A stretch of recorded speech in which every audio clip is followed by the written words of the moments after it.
Madame, Messieurs, bienvenue encore sur TriTV. La série d'émissions que nous produisons dans le cadre de la présidentielle ivoirienne se poursuit.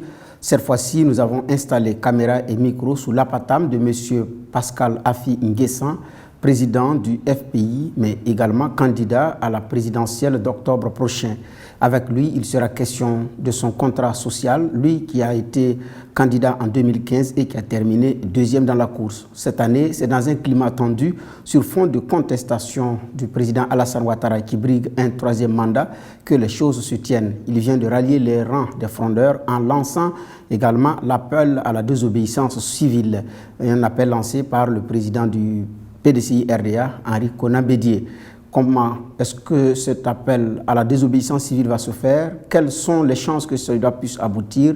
Et que pense-t-il déjà du scrutin? C'est le menu de ce que nous allons avoir comme entretien avec notre invité à qui nous disons bonjour et merci de nous recevoir. Bonjour et très heureux de vous recevoir. Merci également.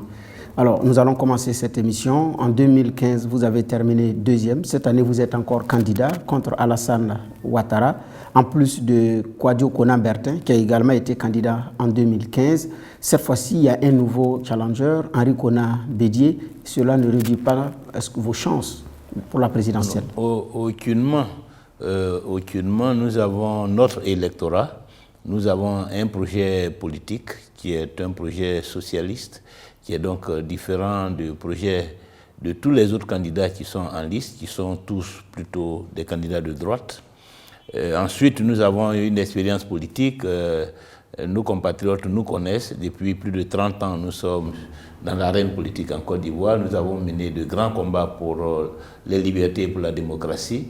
Donc, un certain nombre d'atouts spécifiques qui, logiquement, si les conditions électorales sont transparentes et équitables, devraient me permettre de l'emporter. Alors, vous parlez de conditions transparentes et équitables parce que cette élection se tient avec plusieurs défis à relever. Déjà, les arbitres du match, le Conseil constitutionnel et la Commission électorale indépendante sont contestés et vous parlez déjà de scrutin transparent. Est-ce que vous croyez à la transparence de ce scrutin en y allant?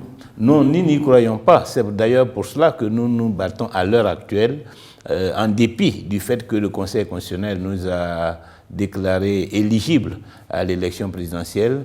Nous nous battons pour que, au préalable, les conditions électorales garantissent un scrutin crédible. Alors, parce que cela ne sert à rien d'aller à une compétition où les résultats sont connus d'avance, où le candidat qui est président sortant contrôle les deux institutions clés que sont la Commission électorale indépendante d'une part et le Conseil constitutionnel d'autre part, et certains même l'affirment, a déjà son bout de papier des résultats des élections en poche, attendant le moment approprié pour contraindre ces institutions à proclamer des résultats qui n'ont rien à voir avec le déroulement du scrutin. C'est ce que nous voulons éviter. Donc, au-delà de notre candidature, il faut garantir un scrutin transparent. Et donc, c'est le sens de la bataille que nous menons actuellement avec l'ensemble des partis politiques de l'opposition et des candidats retenus. Alors, vous parlez de candidats avec des résultats déjà du bout des papiers, mais est-ce que ce n'est pas la même chose quand le Conseil constitutionnel a arrêté la liste des 4 qui doivent compétir? Pour certains également, c'est une liste qui a été communiquée et validée, donc votre nom. Bien sûr, nous sommes convaincus, malgré le fait que nous avons été retenus, que notre candidature n'a pas été rejetée, mais cela ne veut pas dire que la décision est une décision juste et équitable. Qu'est-ce que vous fait dire ça? Mais ce qui nous fait dire, c'est d'abord le fait que le Conseil constitutionnel ait retenu la candidature de M. Alassane Ouattara sans argument juridique valable. Dans le délibéré qui a été rendu, le Conseil constitutionnel s'est même permis de s'appuyer sur une déclaration que j'avais faite en 2016. Lorsqu'une institution de cette nature ne s'appuie pas sur les lois, sur les textes et seulement sur des déclarations, c'est là qu'elle n'a pas d'argument. Quelle est votre décision qui finalement a été utilisée pour valider? Non, parce qu'en 2016, j'avais suspecté M. Alassane Ouattara de vouloir construire une nouvelle constitution pour se donner les moyens d'être candidat à un troisième mandat. C'est ce que je craignais et c'est ce que j'avais évoqué en 2016. Ils m'ont rétorqué tous ses juristes, ses ministres, notamment le ministre de la Justice, devant l'Assemblée nationale, et même les experts qu'il avait commis pour rédiger cette constitution, avaient tous retorqué que j'avais tort, que cette constitution ne permettait pas à M. Ouattara d'être candidat. Curieusement, au moment où il faut valider la candidature de M. Ouattara, on s'appuie sur ma déclaration disant que la fille même a déclaré que cette constitution c'était pour que Ouattara soit candidat. Donc on ne comprend pas pourquoi l'opposition se plaint. J'ai dit, mais quand j'ai dit cela, quelle a été la réponse que le gouvernement, que M. Ouattara lui-même et que ses experts ont dit? C'est qu'il n'était pas éligible. Mais la loi est passée à l'Assemblée nationale, vous y siégez.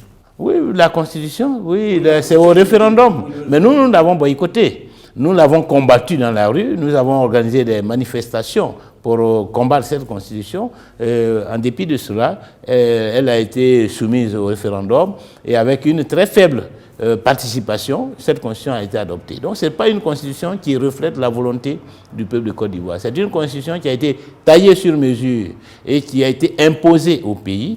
Et malgré le fait que M. Ouattara ait dit qu'il n'était pas éligible en vertu de cette constitution, aujourd'hui, et malgré le fait qu'il ait déclaré lui-même qu'il ne serait pas candidat, il revient sur sa parole. Donc non seulement il renie sa parole, ensuite il viole la constitution, et en plus il veut se donner une commission électorale à sa solde et un conseil constitutionnel qu'il contrôle. Ce serait trop de violations que nous ne pouvons tolérer. Mais pourquoi dans ces conditions vous partez aux élections, du moment où vous partez à une compétition, vous doutez déjà des arbitres? Mais c'est pour ça que nous nous battons pour que les conditions changent.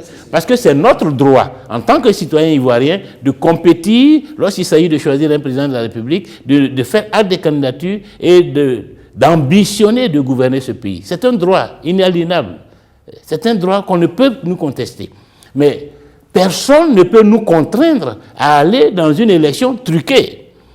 Et M. Ouattara n'a pas le droit de fixer les règles de la compétition. Même en tant que président de la République, il n'a pas le droit. Quelles sont les règles qu'il a fixées? Mais les règles, ce sont les règles de la transparence. Les règles, ce sont les règles de l'équité. Les règles, ce sont les règles pour un arbitre électoral impartial qui va arbitrer la compétition sans parti pris, sans influence de quelque bord que ce soit. C'est ça la démocratie. Sinon, s'il n'y a pas un arbitre impartial, il n'y a pas de jeu équilibré. Même en football, il faut bien que l'arbitre soit crédible au jeu des deux équipes. En plus forte raison, là, s'il s'agit de choisir un président de la République. Donc, M. Ouattara veut contrôler l'arbitre parce qu'il sait qu'il ne peut pas gagner sans frauder. Il sait qu'il ne peut pas gagner dans un scrutin transparent.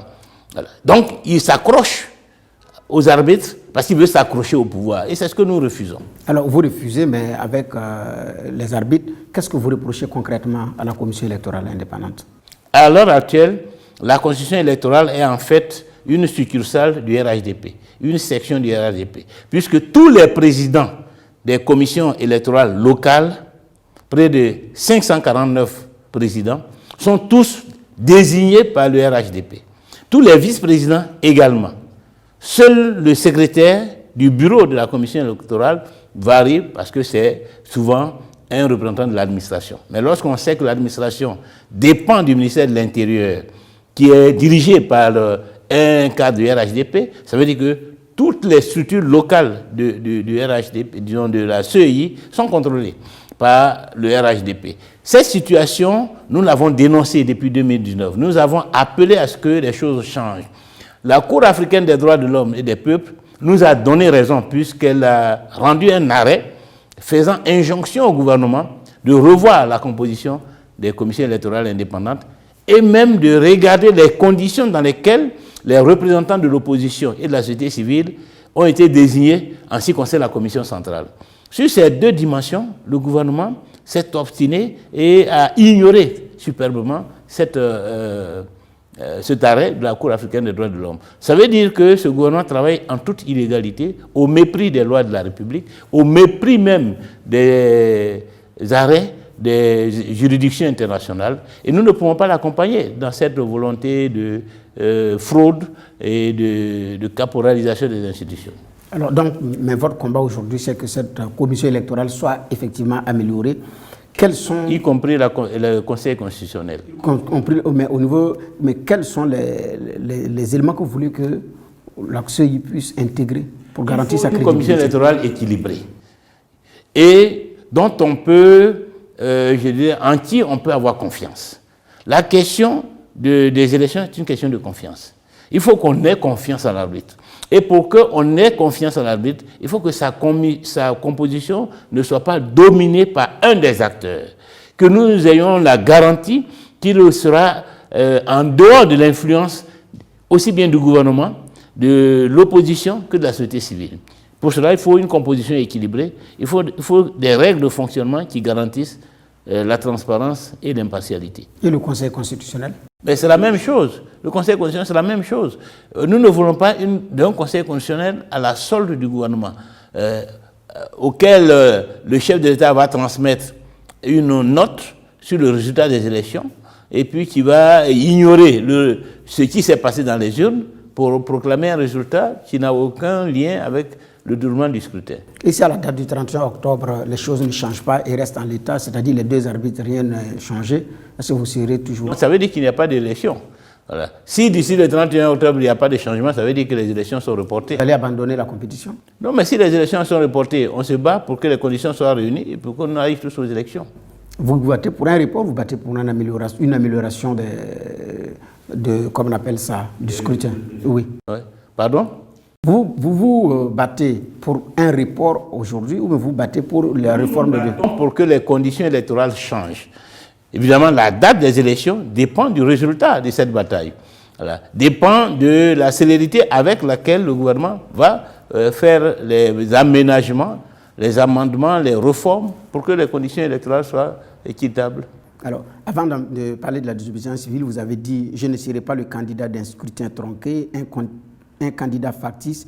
En d'autres termes, bien évidemment, pour moi, candidat à l'élection présidentielle, il n'est pas concevable de cautionner de quelque manière que ce soit un processus électoral qui serait par avance truqué et dont le résultat serait calé, bouclé. C'est pourquoi je vous pose la question de savoir, est-ce que vous allez continuer jusqu'au 31 octobre, jour des élections, si les choses restent en l'état?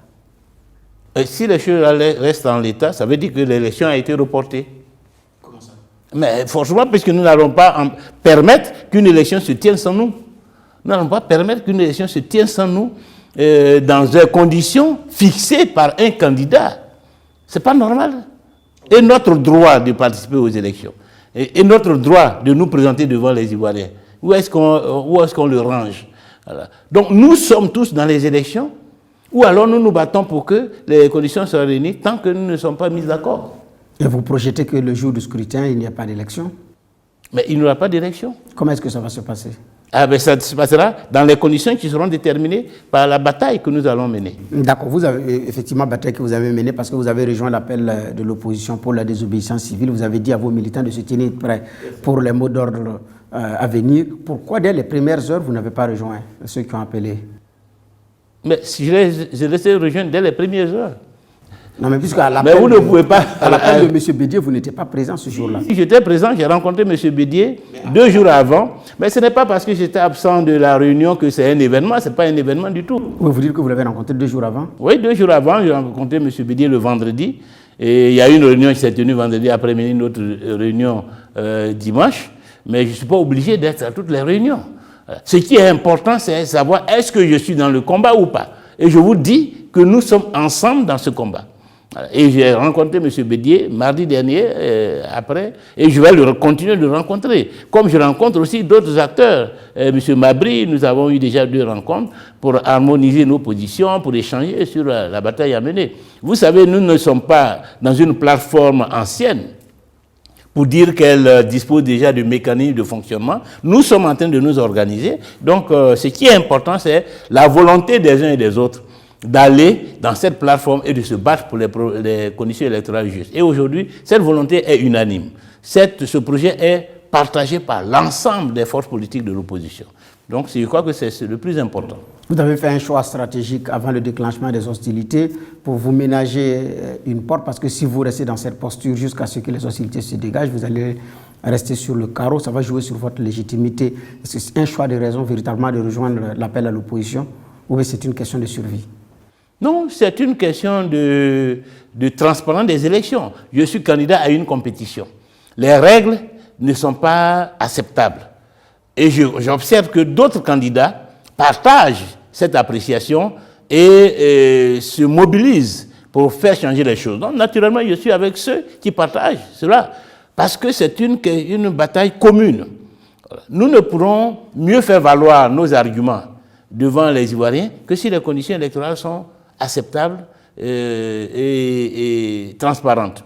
Donc, nous tous, nous nous battons pour cela. Je ne me bats pas pour un candidat, je me bats pour la démocratie. Et une fois que les règles démocratiques auront été établies, chaque acteur se présente devant les Ivoiriens avec son projet politique pour solliciter leur suffrage. Donc, ce n'est pas une question de marginalisation, c'est une question de réunir toutes les conditions pour gagner une élection. C'est tout. Alors, vous avez dit, l'heure n'est pas, je cite, l'heure n'est pas aux arrière-pensées, aux règlements de compte, aux agendas cachés. Il faut être à la hauteur, faire preuve de cet esprit de responsabilité, car je vous le dis, avec une immense gravité, au-delà de nos personnes, par-delà nos différends et nos différences, il y a l'intérêt national, il y a la Côte d'Ivoire, et l'intérêt national doit primer sur toute autre considération. Vous êtes un homme politique, vous faites toujours dans le calcul, est-ce que c'est possible? Ce n'est pas une vue de l'esprit ce que vous demandez? Non, pas du tout. Le fait que des candidats qui savent qu'ils sont concurrents à terme se mettent ensemble pour réunir les conditions qui garantissent une compétition transparente et équitable, ce n'est pas une vue de l'esprit. Au contraire, c'est dans l'intérêt de tout le monde. Voilà. Donc il faut savoir graduer les stratégies. Pour le moment, nous devons nous battre sans considération de nos ambitions pour que les conditions électorales soient réunies. Une fois que nous avons réuni ces conditions, chacun maintenant peut déployer sa propre stratégie pour faire valoir ses talents, ses qualités et son programme. Mais si nous mélangeons les deux, si en même temps que nous nous battons pour les conditions électorales, certains cherchent à se positionner pour apparaître comme leader de l'opposition ou de ceci, de cela, ça peut contrarier l'objectif. Mais est-ce que ça va manquer? Mais c'est pour ça, c'est une expérience, donc on n'a pas besoin de spéculer, on verra le résultat. Voilà. Alors pour la désobéissance civile, qu'est-ce que vous mettez comme contenu? Mais le contenu, c'est d'abord la résistance. Le contenu, c'est l'ensemble des actions que nous allons déployer pour résister à cette situation inique que nous refusons. Et qui sont des actions non violentes et des actions de contestation, des actions de refus, etc., qui ont été dans l'histoire déployées par d'autres leaders de la société civile ou leaders politiques pour faire valoir leur point de vue, parce que la désobéissance civile, nous n'inventons rien. C'est un système, c'est une pratique qui date du 18e, 19e siècle. Et il y a des personnalités connues à travers le monde, Gandhi, Mahatma Gandhi, Nelson Mandela, Martin Luther King, ont eu à utiliser cette méthode-là pour défendre les droits civiques aux États-Unis, pour défendre, je dirais, l'autonomie de l'Inde, etc. Donc, ce sont des choses qui sont connues. On peut appeler au boycott des transports, on peut appeler à une journée ville morte, on peut appeler à la fermeture des écoles, enfin, un ensemble de mesures dont l'ampleur situera le gouvernement sur le fait que l'opinion, dans sa grande majorité, partage cette préoccupation et qu'il faut qu'il en tienne compte et qu'il prenne des mesures attendues afin que les conditions électorales soient acceptables par tous les participants au processus électoral. Alors, vous dites de ne pas faire dans la violence alors qu'on a l'habitude de voir les manifestants sous le tropique et même aussi en Côte d'Ivoire, il y a toujours de la violence qui accompagne. Alors, cette fois-ci, c'est un appel à la désobéissance civile pour des populations parfois qui ne comprennent pas bien les implications de cette désobéissance civile. Est-ce que vous croyez que les choses vont véritablement se dérouler sans violence? C'est à nous de leur faire comprendre. De toute façon, nous, le message que nous lançons est un message de non-violence. Maintenant, s'il y a la violence, ce serait nécessairement de la part de nos adversaires, parce que quelqu'un ne se fait pas violent tout seul. C'est à nous qu'on va certainement opposer la violence. Donc, il appartient au gouvernement de prendre les dispositions pour que ceux qui appellent à la désobéissance civile ne soient pas l'objet d'agression, ne soient pas l'objet d'attaque, alors il n'y aura pas de violence.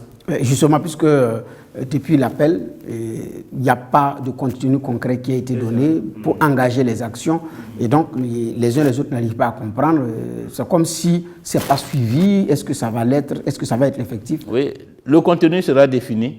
Nous sommes en train déjà d'organiser des séances d'information, de sensibilisation avant de passer à l'exécution.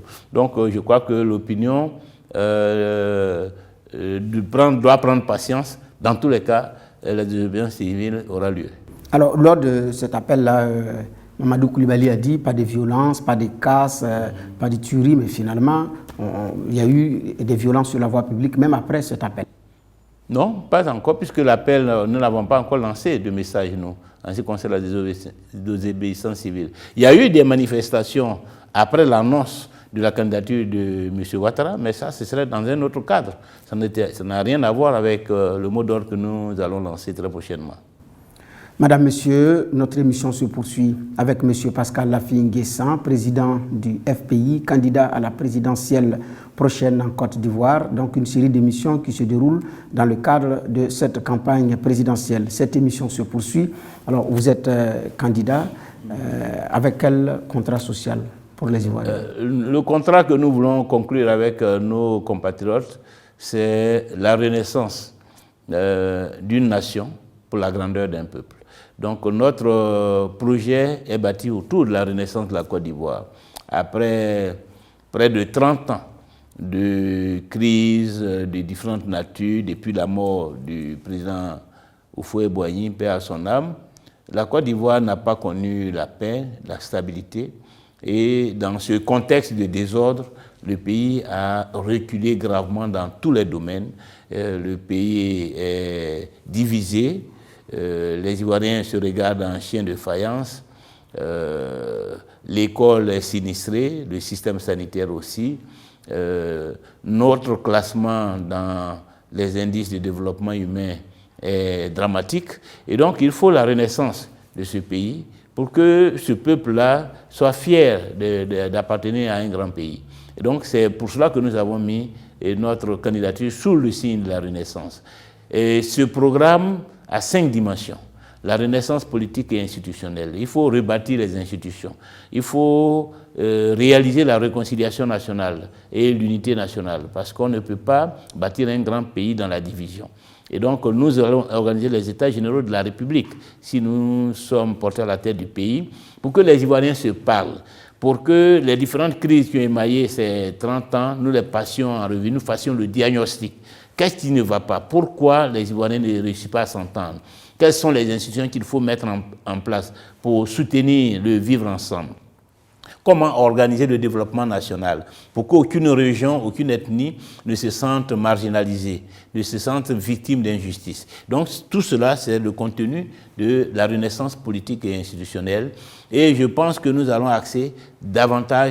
mettre l'accent sur la décentralisation, une décentralisation profonde et la régionalisation du processus de développement pour que chaque région ait une part de la richesse nationale pour faire face à ses besoins les plus élémentaires en matière d'éducation, de santé, de voirie, etc.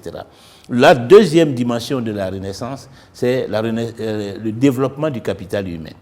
On ne peut pas bâtir un grand pays sans un peuple qui dispose des capacités techniques, intellectuelles nécessaires pour prendre en charge le développement. Et donc le capital humain, c'est l'éducation nationale. Comment faire pour que l'éducation nationale soit restaurée? Le capital humain, c'est aussi la santé publique. Le capital humain, ce sont les femmes, les jeunes. Comment promouvoir la pleine participation des femmes au développement national, lutter contre l'analphabétisme des femmes, comment faire des jeunes, je dirais, l'instrument du développement aujourd'hui et la garantie du progrès de demain. Donc c'est tout cela, le développement du capital humain. Troisième dimension, la renaissance économique et la modernisation des infrastructures. Nous ne pouvons pas être un grand pays si nous restons dans l'économie de plantation. Nous avons hérité du binôme café-cacao, du système colonial. Nous continuons à rester dans cette économie de plantation. Nous ne serons jamais un grand pays si nous restons un pays qui exporte des matières premières brutes, des fèves de café et de cacao. Il faut passer à la deuxième phase, dans la transformation structurelle de notre économie à travers l'industrialisation, à travers la transformation de nos matières premières, à travers la valorisation des ressources de notre sous-sol, notamment les ressources minières. C'est ainsi que nous pourrons produire de la valeur ajoutée et des emplois pour les jeunes et aussi des ressources financières, des finances au niveau des finances publiques pour permettre à l'État de faire face à toutes ses responsabilités. Dans ce cadre-là, il faut aussi moderniser le cadre macroéconomique.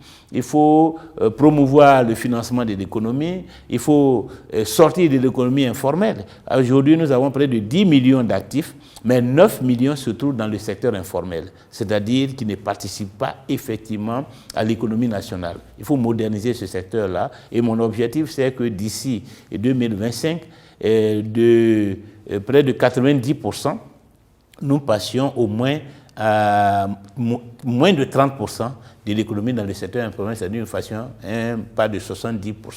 Et puis que cela permette au gouvernement de passer d'un budget de 8 000 milliards aujourd'hui en 2020 à 20 000 milliards à l'horizon 2025, de manière à ce qu'avec davantage de ressources, nous puissions amplifier le programme de développement national. Ensuite, la quatrième dimension de cette renaissance, c'est la dimension écologique. La question du réchauffement climatique est une question internationale. Nous en sommes déjà victimes. Nous devons donc inscrire notre développement dans le cadre du développement durable. Donc nous prendrons toutes les mesures en ce qui concerne la reforestation, en ce qui concerne la protection des parcs et réserves, en ce qui concerne la mise en œuvre d'une économie verte, donc une économie qui prenne en compte la dimension écologique dans sa mise en œuvre. Et puis la dernière dimension, c'est vraiment le repositionnement international de notre pays. Comment faire en sorte que la Côte d'Ivoire retrouve sa place sur l'échiquier international et soit un acteur majeur dans les affaires du monde, aussi bien au niveau de la sous-région. Et au niveau de la sous-région, il s'agit de la construction de la CEDEAO, d'un vaste marché au niveau de la CEDEAO. Il faut que nous soyons un acteur majeur dans ce projet, tout comme dans le projet de la zone de libre-échange continentale porté par l'Union africaine, parce que c'est en élargissant le marché que nous pourrons booster notre économie. Et puis au niveau mondial, il y a d'autres défis sur lesquels la Côte d'Ivoire doit être très très offensive en ce qui concerne par exemple les questions liées au financement de l'économie mondiale, les questions liées à la dette, les questions liées à l'immigration, au réchauffement climatique, qui sont des questions importantes. Il faut que la Côte d'Ivoire ait une voix qui porte dans ces domaines-là. Donc voilà les 5 dimensions de notre programme qui comportent 20 programmes en fait, et nous pensons autour de 120 projets pour la renaissance de notre pays. D'accord. En tout cas, vous avez de l'expérience, près de 30 ans d'expérience politique, de carrière socio-professionnelle. Vous avez été Premier ministre, donc ce n'est pas l'expérience qui vous manque. Vous dites que vous voulez passer d'un budget de 8 000 milliards actuellement à 20 000 milliards, mais c'est la capacité aussi de la mobilisation des ressources.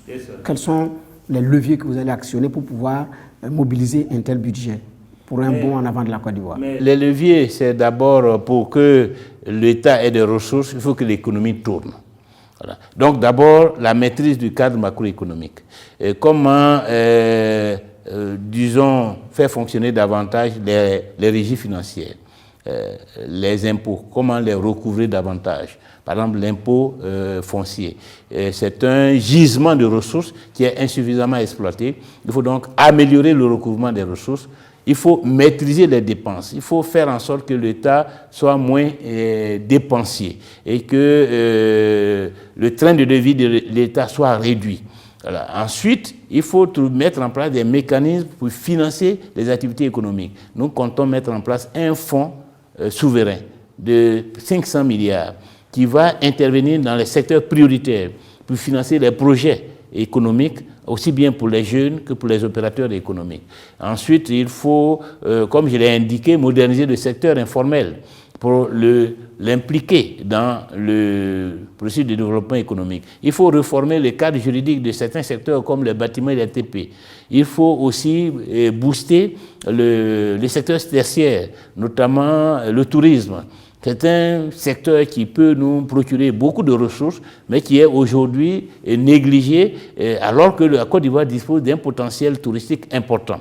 Notre objectif, c'est que ce secteur contribue au moins à 12% au produit intérieur brut. Nous devons avoir un grand potentiel hôtelier pour recevoir les les touristes. Notre objectif, c'est de passer au moins à 5 millions de touristes d'ici 2025. Vous êtes de la gauche, vous dites que les autres candidats sont de la droite, vous êtes de la gauche, mais quand on écoute le contenu de votre projet de société, on a l'impression que c'est un homme de la droite qui s'exprime. Non, nous sommes une organisation qui a pour doctrine l'économie sociale de marché. C'est-à-dire que nous sommes d'abord une économie de marché, mais qui aura une dimension sociale importante, de manière à ce que le fruit de l'activité économique profite au développement social. Et le développement social, je vous l'ai indiqué, c'est l'école, c'est la santé. Dans ce domaine-là aussi, nous avons de grands programmes. Je vous ai parlé du développement du capital humain. C'est un grand chantier aussi, parce que notre école est en souffrance. Il faut la réformer totalement. Construire davantage d'écoles, de classes, recruter davantage d'enseignants, d'éducateurs spécialisés pour encadrer les élèves qui auraient des difficultés dans le parcours scolaire, moderniser les universités, créer même une université par grande région. Nous avons donc 5 à 6 nouvelles universités que nous allons créer par grande région. Financer la recherche, davantage de la recherche, donc mettre en place un fonds pour le financement de la recherche, créer des conditions meilleures pour les élèves et les étudiants au plan social. Donc nous entendons mettre en place une fondation pour les œuvres universitaires et scolaires, et c'est cette fondation qui va réaliser des cités universitaires, des cantines scolaires dans tous les établissements, parce qu'il faut que tous les établissements scolaires disposent d'une cantine ou d'un restaurant, si c'est dans le secondaire, de manière à ce que des meilleures conditions de prise en charge des élèves leur permettent d'améliorer leurs résultats scolaires. Et donc, nous avons aussi au plan social un vaste chantier. D'accord. Alors, 30 ans de vie politique, 30 ans également de vie sociale. Vous dites que vous êtes épris de liberté, chantre de la ruelle politique, parce que vous êtes venu en politique, vous avez rejoint le FPI en 1986, dans une famille acquise au PDCI, et depuis lors, on a l'impression que cette liberté d'affranchir vous colle à la peau quand on voit ce qui se passe au niveau du FPI, où vous êtes candidat, alors qu'il y a une branche qui dit « Babo ou rien ». Oui, mais ça, ce n'est pas mon problème. Ça, c'est le problème des autres. Moi, je sais ce que j'ai à faire, c'est comme dans la vie. Vous faites ce que vous considérez bien, et puis les autres font des choses qui peuvent être concurrentes, qui peuvent être complémentaires, mais cela ne vous empêche pas de continuer votre vie. Ce sont les bénéficiaires de votre action qui jugent. Et dans notre cas, ce sont les Ivoiriens qui vont juger et qui vont apprécier. Et c'est l'histoire aussi qui va rendre justice aux uns ou aux autres. Et donc, le fait d'être, je ne dirais même pas combattu, d'avoir une adversité, mais c'est la règle du jeu politique. Mais comment vous accommodez avec tout ça? Mais moi, ça ne me gêne nullement, je continue mon travail et j'espère que les résultats de mon travail vont édifier mes adversaires d'hier comme ceux d'aujourd'hui. Voilà. Et je constate qu'au fil du temps, il y a beaucoup de ralliements, beaucoup de gens qui se disent « Ah, en définitive, nous avons l'impression qu'Afi a eu raison plus tôt, que c'est sa démarche que nous aurions dû adopter, nous aurions fait des pas importants. » Parce qu'ils se rendent compte que les autres stratégies qu'ils ont développées n'ont abouti à aucun résultat concret. Et les problèmes qu'ils ont évoqués restent en l'état et parfois même ils se retrouvent eux-mêmes dans l'impasse par rapport à la logique qu'ils ont adoptée. Vous n'avez pas la légitimité pour remplacer Laurent Gbagbo? Ben, ce n'est pas, c'est le fait qu'un ou deux groupes d'individus ne me reconnaissent pas une légitimité pour remplacer Laurent Gbagbo. Ça ne change rien à la position que j'occupe sur l'échiquier national. Ça ne change rien je dirais, au crédit qu'une bonne partie de l'opinion m'accorde. Parce que de toute façon, l'électorat qui s'est rassemblé autour de Laurent Gbagbo, ma vocation et mon ambition, c'est de l'élargir. Donc, ce n'est pas sûr que 100% de ceux qui ont voté pour Laurent Gbagbo en 2010 votent pour moi, mais je suis sûr qu'il y a aussi de nombreux électeurs qui n'ont pas voté pour Laurent Gbagbo, qui vont voter pour moi parce que c'est moi et parce que je développe une autre vision. Voilà. Donc, un homme politique doit construire son propre électorat. Il ne doit pas vouloir s'installer dans l'électorat d'un prédécesseur ou même de son maître sans y apporter quelque chose. Moi, j'apporte quelque chose de nouveau.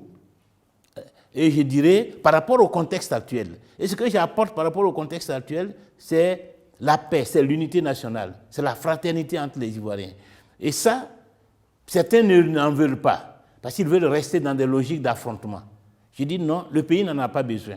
Il y a un temps pour les palabres, ça arrive dans toutes les familles, mais il y a un temps pour la paix, il y a un temps pour la réconciliation. Et je me positionne comme le candidat de l'unité nationale, le candidat de la réconciliation nationale, le candidat de l'avenir de la Côte d'Ivoire, parce que l'avenir de la Côte d'Ivoire se trouve dans l'unité de ses filles et de ses fils. En 2015, vous avez fait acte de candidature parce que vous dites que la politique de la chaise vide est improductive, c'est contre-productif, ça ne produit pas de résultats. Donc, et le FPI doit survivre à Laurent Gbagbo et à ses fondateurs.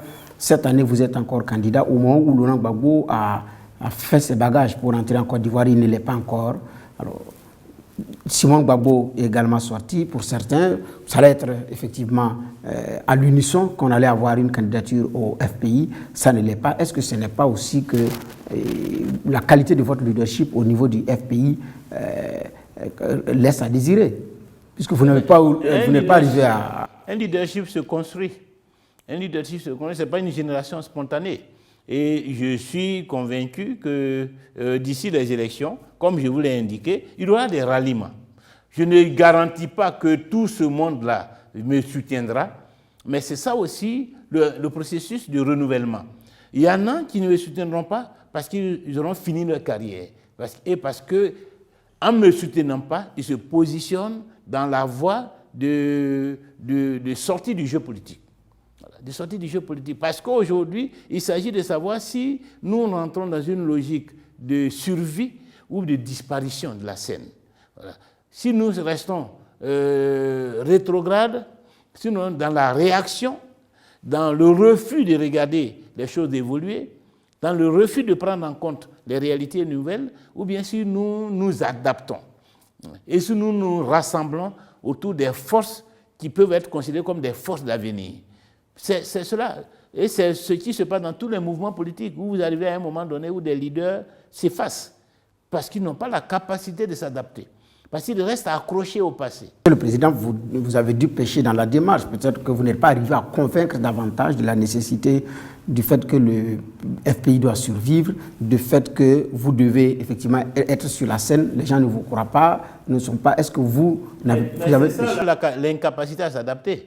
Si, face à un nouveau contexte, malgré tout ce qu'on vous dit, vous restez bloqué dans votre vision des choses, c'est que vous n'êtes plus, vous êtes dépassé, ce qu'on appelle des hommes qui sont dépassés. Vous n'êtes plus des porteurs d'un projet d'avenir. Et forcément, vous disparaissez. Parce qu'en restant fixé, bloqué là, alors que le monde évolue, alors que le pays évolue, mais les autres ne vont pas rester accrochés à vous tout le temps. Donc, progressivement, vous allez voir que les rangs se dégarnissent autour de vous parce qu'on ne sait plus qu'est-ce qu'on peut attendre de vous en restant assis là. Et c'est ce qui se passe aujourd'hui. Les uns et les autres se rendent bien compte. Gbagbo n'est pas candidat, mais le FPI ne va pas disparaître du jeu politique. Il faut bien que le FPI participe. Est-ce qu'il y a un candidat de rechange? Oui, Afi est là et il s'est préparé dans cette perspective. Il a anticipé cette situation. Et c'est pourquoi il a dit, dès l'origine, restons engagés dans le jeu politique pour construire l'avenir, voilà, pour consolider nos bases. Donc, ce n'est pas pour rien si je suis là où je suis, et je suis persuadé que ceux qui veulent vraiment poursuivre la lutte pour la Côte d'Ivoire se rassembleront autour de moi. Alors aujourd'hui, quelles sont les relations avec Laurent Gbagbo? Mais elles sont ce qu'elles sont avec tous les militants qui sont restés sur place et qui continuent de se battre. Je l'ai rencontré en janvier 2020 et en février. Nous avons communiqué jusque-là, téléphoniquement, par rapport à un projet qu'on avait ensemble d'organiser un congrès unitaire pour mettre en place une direction unitaire et pour préparer les élections, les échéances suivantes ensemble. Malheureusement, ce projet a connu des difficultés. D'abord parce que ceux avec qui j'étais censé discuter ont traîné les pieds. Et ensuite parce qu'il y a eu aussi la pandémie de la Covid-19 qui n'a pas permis que nous voyions régulièrement. À telle enseigne qu'avec le processus électoral, ce projet est différé, mais il n'est pas abandonné. Quand vous vous êtes rencontrés, de quoi est-ce que vous avez parlé? Mais évidemment, nous avons parlé de la Côte d'Ivoire et du Front populaire ivoirien. Vous lui avez dit que vous allez être candidat? Oui, non, mais ça, ce n'était pas à ce moment. C'est au moment où je devais déposer ma candidature que je l'ai appelé pour l'informer. Qu'est-ce qu'il a dit? C'est une situation, c'est nous qui sommes ici au pays, qui connaissons les réalités, avec donc les camarades de la dissidence. Il faut qu'on voit ensemble, que je leur en parle, pour qu'on se mobilise ensemble autour de cette candidature. Mais il ne vous a pas accepté un mandat officiel comme candidat? Non, non. Vous ne lui avez pas demandé de vous, ne serait-ce que par écrit? Mais c'est pour cela que je l'ai appelé, pour d'abord l'informer. Maintenant, la suite, ça dépend de lui. Le soutien qu'il peut apporter, la position qu'il peut prendre par rapport à cette candidature, ça dépend de lui. Mais je suppose qu'il attend de voir comment les choses vont évoluer et pour prendre le moment venu la décision que personnellement j'attends. Mais parce que lui-même, sa candidature a été déposée, est-ce que ça vous a surpris? Oui et non. Oui, parce que, étant donné qu'il ne figurait pas sur les listes électorales, je me disais qu'il était inutile. On savait bien que cette candidature allait être rejetée. Donc, dans une certaine mesure, j'ai été surpris que les camarades aient, malgré tout, déposé un dossier. Mais c'est la tactique au niveau du FPI, la provocation. C'est le système qui continue. C'est pourquoi je dis non, je ne suis pas surpris. Parce que je savais que cela participait d'une tactique politique pour continuer à mettre la pression sur le gouvernement. Alors, il y a Simone Gbagbo qui est également cadre du FPI. Elle soutient votre candidature? Pour le moment, elle est avec la dissidence. Est-ce que vous en avez parlé à elle également? Parce qu'elle ne demeure pas moins quelqu'un d'influent au niveau du parti. Est-ce que vous avez parlé de votre candidature? Et donc, ce n'est pas pour le moment. C'est à elle, le moment venu, de savoir si elle défend ma candidature ou pas. Elle ne s'est pas encore prononcée là-dessus? Non, elle ne s'est pas encore prononcée là-dessus. Mais c'est la même chose, il n'est pas dans la dissidence, mais il est le leader d'un parti politique. Et donc, les partis politiques, ils regardent et ils entreront en scène le moment venu. Pour le moment, nous nous battons pour les conditions électorales. Et son parti pourrait vous apporter de... Bien sûr. Bien sûr, et je m'adresserai à tous ces partis le moment venu. Pour le moment, nous allons aller à un premier tour, parce que ces arrangements politiques, ces alliances électorales, se nouent entre les deux tours. Voilà. Parce que le premier tour, c'est la présélection. Et si vous êtes retenu pour le deuxième tour, même le PDCI est un acteur qu'il faudrait courtiser si d'aventure il était éliminé à l'issue du premier tour. Parce que vous ne croyez pas gagner au premier tour?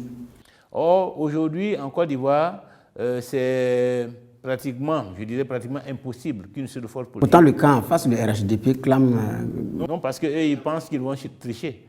Sinon, Ouattara sait bien qu'il ne peut pas gagner au premier tour. En 2010, avec disons, dans un contexte régulier, il a eu 32%. Bon, 32%. Aujourd'hui, il est isolé. Bédié l'a quitté. Soro le combat énergiquement. Même certains de ses ministres qui ne sont que de simples hauts fonctionnaires, comme le vice-président d'un camp, est parti. Amontano est parti. Anaki Kobenan, qui faisait partie de l'Alliance, est parti. Il n'a pas réussi la réconciliation. Une large fraction de l'opinion ivoirienne veut son départ. Il maintient en prison des dizaines, voire des centaines de prisonniers politiques. Il a commis la grosse erreur de transférer Gbagbo, Laurent et Blé Goudé à la CPI. Je ne vois pas comment, avec un bilan aussi négatif, il peut faire l'objet du plébiscite des Ivoiriens. En 2015, il a terminé premier avec les 86%. 2015, c'est une élection particulière. Les Ivoiriens ne sont pas allés aux urnes parce qu'ils étaient encore victimes des traumatismes de 2010-2011. Et ensuite, certains partis politiques avaient lancé un mot d'ordre de boycott des élections. Moi-même, je venais de sortir fraîchement de prison. je n'avais pas encore réorganisé le parti sur l'ensemble du territoire, je n'avais pas encore repris une position, la position que j'ai sur l'échiquier national. Donc il y avait un ensemble de situations qui faisaient que, par défaut, il a pu avoir le résultat qu'il a. Mais aujourd'hui, les données ont changé et il sera réduit à sa vraie expression, à son vrai niveau. Et c'est parce qu'il est conscient de cela qu'il s'accroche à la CEI et au Conseil constitutionnel, qui ne veut pas d'une élection transparente. Parce que s'il était persuadé de pouvoir gagner haut la main, pourquoi il ne s'engage-t-il pas à mettre en place un cadre électoral transparent? Alors, mais il y a aussi ceux dont les candidatures ont été recalées, parce que sur 44 candidatures déposées, il y a 4 finalement qui ont été retenus. Donc il y a ces candidats qui sont restés sur le carreau. Vous avez eu la chance de figurer parmi les 4 à l'issue des travaux du Conseil constitutionnel. Et c'est, monsieur, comment est-ce que vous parlez? Ceux qui n'ont pas eu la chance d'être... qui ont vu leur dossier rejeté, pardon. Il y a eu à le déplorer, parce que... Mais ça vous arrange? Pas du tout. Parce qu'il y a des challengeurs en moins. Non, pas du tout, parce que dans la mesure où, de toute façon, ce sont les projets de chacun qui seront appréciés par les électeurs. Que vous soyez 3 ou que vous soyez 20, votre projet ne change pas. Donc, les électeurs auront le temps d'apprécier. Le seul changement, c'est l'organisation matérielle des élections. C'est-à-dire, par exemple, les passages à la télévision qui peuvent être influencés, parce que si vous êtes 3, vous avez plus de temps, alors que si vous êtes 15, le temps sera réparti entre 15. Donc, nous, ça ne nous gêne nullement, d'autant que plus nous sommes nombreux, et mieux nous pourrons contrôler le scrutin. Mais s'ils ne sont pas dans la compétition, si les 40 mobilisent, non, les 39 mobilisent pour vous, c'est bon à prendre, non? Bien sûr. Bien sûr. Mais ça, c'est pour le deuxième tour. Puisque, comme je vous le dis, le premier tour, c'est pour sélectionner les 2 qui vont aller aux élections. Vous pouvez être deuxième avec 30%, parce que peut-être le premier en a 40%. Ça veut dire qu'il y a 30% qui ont été partagés par les 39 autres. Voilà. Comme vous pouvez être deuxième avec 28%, parce qu'il y a 32% qui ont été partagés. Dans tous les cas, vous êtes deuxième ou premier. Et puis, au deuxième tour, c'est la chasse aux 40% qui sont portés sur les autres candidats. Voilà. Donc, pour la qualification, vous n'avez pas besoin forcément de faire... si vous faites 50, plus de 50%, ça veut dire que vous êtes élu au premier tour. Voilà. Mais ce serait difficile si vous êtes 40 candidats. D'accord. Alors, Pascal Affi-N'Guessan, nous continuons cette émission parce que nous partons pratiquement vers la fin. Alors, vous avez en Côte d'Ivoire, les alliances sur le plan politique se nouent et se dénouent, se font et se défont au gré des circonstances. En 2010, c'était Alassane et Bédié contre Laurent Gbagbo. 2015, c'était Bédié et Alassane toujours contre les autres candidats. Cette année, c'est Bédié avec les autres contre Alassane Ouattara. Alors, à un moment donné, vous dites que les populations ne votent pas, elles n'ont pas voté, elles n'ont pas pris part en 2015 parce qu'il y avait la crise, c'est ce qui a fait faciliter la tâche à Alassane Ouattara. Mais est-ce que ce comportement également est de nature à encourager les populations à aller aux urnes? Quand pour un oui, ils sont d'accord et après, ils ne sont pas d'accord, ils s'opposent, après, ils reviennent encore ensemble. Non, mais ce sont les populations qui dictent la règle. Parce que si l'échiquier politique est éclaté, c'est parce que les populations sont de part et d'autre. Voilà. Certains soutiennent Ouattara, d'autres soutiennent Bédié, d'autres soutiennent le FPI, Gbagbo, etc. C'est pas les hommes politiques s'adaptent au contexte électoral. Les hommes politiques n'arrivent pas souvent à s'entendre entre eux. Quand on prend Alassane Ouattara et Guillaume Soro, aujourd'hui, qui étaient toujours ensemble et aujourd'hui qui sont naturellement séparés, c'est eux qui se sont séparés pour que les uns et les autres puissent s'aligner derrière l'un ou l'autre, mais ce n'est pas la population qui les a écartés, forcément. Oui, enfin, mais évidemment, les contradictions entre les leaders politiques sont liées au jeu interne. On sait pour quelle raison M. Soro n'est plus avec M. Ouattara, on sait pour quelle raison M. Bédié n'est plus avec M. Ouattara. Nous, on sait aussi pour quelle raison nous cherchons à construire une nouvelle majorité. Et c'est cela qui constitue la réalité. Et cette réalité n'est pas ivoirienne. Elle est dans tous les pays du monde où il y a la démocratie, où il y a des partis politiques qui se mettent ensemble parfois parce qu'ils se sont combattus dans le passé, mais face à un contexte électoral d'éclatement du paysage politique, où il faut mettre en place quand même un gouvernement. Et je ne sais pas, vous suivez la société, vous l'avez vu en Allemagne, où même les deux partis qui sont aux deux extrêmes se sont mis ensemble dans l'intérêt du pays. Parce qu'il faut un gouvernement pour le pays, alors qu'ils n'étaient pas ensemble auparavant.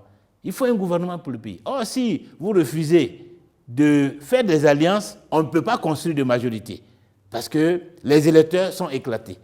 Vous l'avez vu d'ailleurs dernièrement en Israël, où le pays est resté sans gouvernement pendant longtemps, parce que les deux grands partis sont arrivés au coude à coude, et on ne savait plus sur lequel s'appuyer pour construire une majorité. Donc les alliances s'imposent aux leaders politiques, parce que le paysage politique est à un moment donné éclaté. Maintenant, l'objectif, c'est de travailler pour qu'un jour, on soit majoritaire dans le pays. C'est-à-dire qu'on n'ait plus un paysage éclaté, de manière à éviter des crises politiques.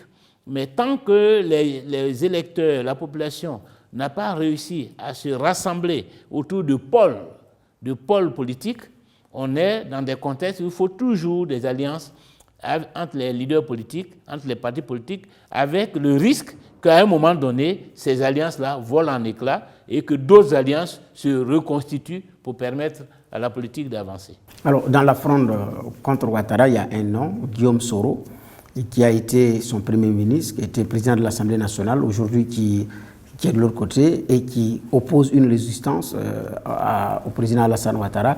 Est-ce que vous avez pris langue avec Guillaume Soro et qu'est-ce que vous êtes dit? Ben, ces derniers temps, on se parle par rapport à la nécessité de construire un cadre électoral transparent. Donc, par rapport à la bataille que nous devons mener, il est partie prenante à cette bataille. Et Mais il y avait des divergences profondes entre vous. Mais il y a toujours des divergences profondes entre nous. Comme il y a des divergences profondes entre nous, le PDCI. Et comme il y a des divergences idéologiques, c'est-à-dire en termes de programme entre nous et les autres. Mais il y a quelque chose qui nous rassemble. D'abord, notre pays nous rassemble, au-delà de nos divergences. L'intérêt de notre pays nous rassemble. La démocratie dans notre pays nous rassemble. La paix dans notre pays nous rassemble. Et lorsqu'il s'agit de ces questions, nous devons, si nous sommes des hommes politiques responsables, nous devons être capables de dépasser nos divergences pour voir comment ensemble nous construisons ce soubassement qui est nécessaire pour la stabilité du pays, afin que nous puissions après faire valoir nos différences dans un contexte apaisé, dans un contexte pacifié et dans un contexte démocratique. Vous avez dit qu'il est entre quand? Non, nous ne parlons pas de cela, puisque ce n'est pas cela qui est à l'ordre du jour.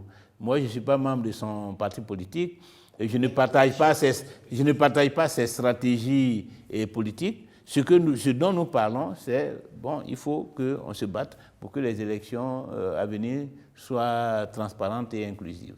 Des élections transparentes et inclusives pour le 31 octobre prochain. Alors, avec également, je dis bien, un arbitrage contesté, une opposition qui appelle à la désobéissance civile, donc pour le moment on n'a pas encore idée du contenu. Donc il y a un doute également qui plane sur cette élection. Espérons que tout va bien se passer et que la paix pour que la paix en Côte d'Ivoire soit maintenue, compte tenu également de ce qui se passe, parce que ce sont les mêmes également qui sont sur la scène depuis des lustres et qui jusqu'à présent ne sont pas fatigués. Qu'est-ce qui se passe? Ben, c'est mon ambition aussi, et je dis mon aspiration, c'est que le pouvoir, le gouvernement entendent ce message, cet appel, et anticipent pour éviter que le pays entre dans une zone de turbulence. Donc nous avons lancé l'appel, et un gouvernement responsable qui est face à des leaders politiques importants qui drainent une bonne part de l'opinion nationale, parce que certains ont été anciens chefs d'État, d'autres anciens premiers ministres, un président de la République. Donc, c'est des hommes qui ont une certaine audience et qui posent des problèmes. La démarche et l'attitude logique d'un gouvernement responsable, c'est d'appeler au dialogue pour écouter les uns et les autres, prendre les mesures idoines pour que le pays ne bascule pas dans des turbulences. Et c'est ce que personnellement j'attends du chef de l'État et de son gouvernement. Ceci dit, la Côte d'Ivoire a besoin d'une nouvelle génération. Voilà. Certains de ceux qui sont sur la scène politique aujourd'hui, notamment de la génération de M. Ouattara, ceux-là ont fait leur temps. Ces 30 ans de turbulence que nous connaissons, c'est d'abord à leur passif. Et personnellement, mon espoir, mon attente, c'est que ceux-là prennent conscience qu'il est temps de passer le flambeau à une nouvelle génération. Les trois. Les trois. Qu'il est temps de passer le flambeau à une nouvelle génération, qu'il est temps de sortir de la logique d'affrontement qui est devenue même des questions de personnes, voilà, et qui donc auront difficilement des solutions politiques pour que nous puissions réinitialiser le jeu politique en Côte d'Ivoire. Qu'avec cette nouvelle génération, la Côte d'Ivoire s'engage dans une ère de paix, de stabilité et de démocratie. C'est aussi cela l'ambition que je nourris quand je me porte à la candidature à la présidence de la République de Côte d'Ivoire. C'est ouvrir cette nouvelle ère de paix et de stabilité pour le pays. D'accord. Alors, en tout cas, c'est sûr, c'est notre espoir et de positivité que nous allons vous dire merci de nous avoir reçus et dire merci également à toutes ces personnes qui ont facilité, dire merci également à vous, madame, vous, messieurs, qui nous avez suivis tout au long de cette émission. Au revoir et bien des choses chez vous et encore une fois, merci de nous avoir reçus. C'est moi qui vous remercie.